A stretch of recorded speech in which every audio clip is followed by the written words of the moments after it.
असो नवरात्र चलत सवरिया सगरो देवी माई के दुवरिया। असो नवरात्र चलत सवरिया सगरो देवी माई के दुवरिया। असरस नेहियक जोड़ के चुनरिया ओढ़ के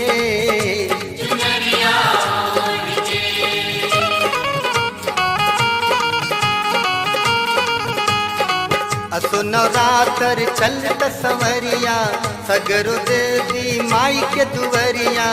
असरस नेहियक जोड़ के चुनरिया ओढ़ के चुनरिया ओढ़ के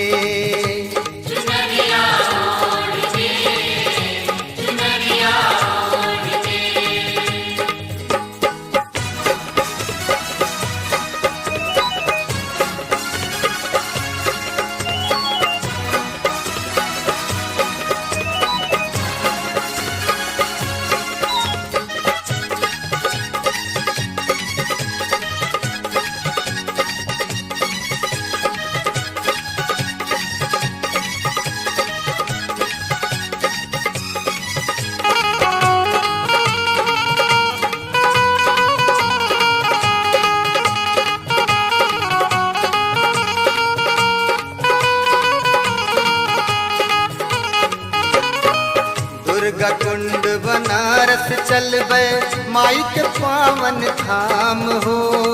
मुगल सराय के काली माई कई दिली कल्याण हो।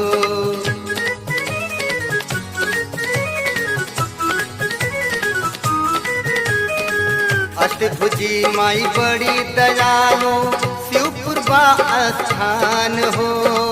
गंगा तीरे बड़ी शीतला वतन के राखे मान हो।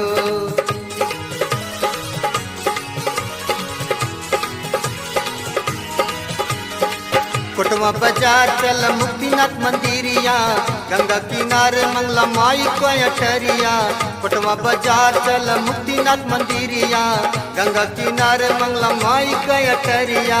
दर्शन करब कर जोर के चुनरिया ओढ़ के चुनरिया ओढ़ के